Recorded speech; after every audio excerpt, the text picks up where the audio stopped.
ପିଲାମାନେ।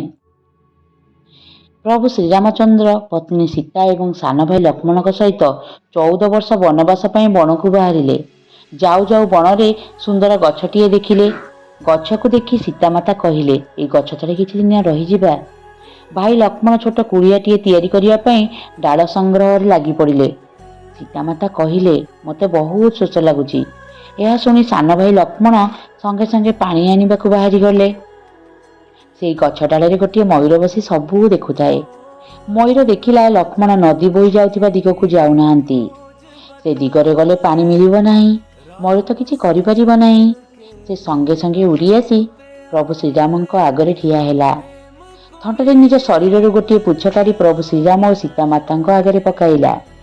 ପ୍ରଭୁ ଶ୍ରୀରାମଚନ୍ଦ୍ର କିଛି ବୁଝିପାରିଲେ ନାହିଁ। ମୟୂର ବାରମ୍ବାର ଗୋଟିଏ ଗୋଟିଏ ପୁଚ୍ଛ ନିଜ ଶରୀରରୁ କାଢ଼ି ତଳେ ପକାଇବାକୁ ଲାଗିଲା ଏବଂ ଆଗକୁ ବାଟ ବତାଇବାକୁ ଲାଗିଲା। ପ୍ରଭୁ ଶ୍ରୀରାମଚନ୍ଦ୍ର ଏବଂ ସୀତାମାତା ମୟୂରର ପଛେ ପଛେ ଯାଉଥାନ୍ତି।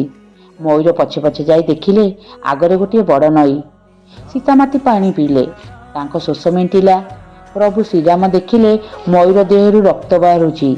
ମୟୂରକୁ ହାତରେ ଧରି ତାହାର ରକ୍ତ ପୋଛି ସେବା ଯତ୍ନ କଲେ। କହିଲେ, ତୁମେ ତୁମ ଶରୀରର ସମସ୍ତ ପୁଚ୍ଛ ବାହାର କରି ଆମକୁ ରାସ୍ତା ଦେଖାଇଲ।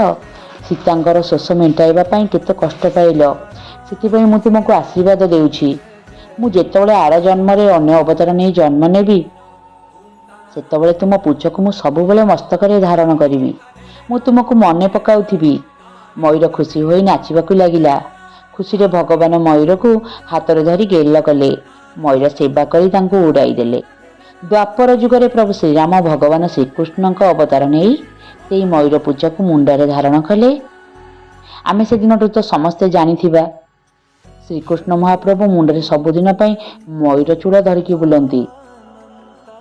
ଏବେ ତୁମେମାନେ ବୁଝିପାରିଲ ଶ୍ରୀକୃଷ୍ଣ କାହିଁକି ମୟୂର ଚୂଳ ମୁଣ୍ଡରେ ଦେଇକି ବୁଲନ୍ତି?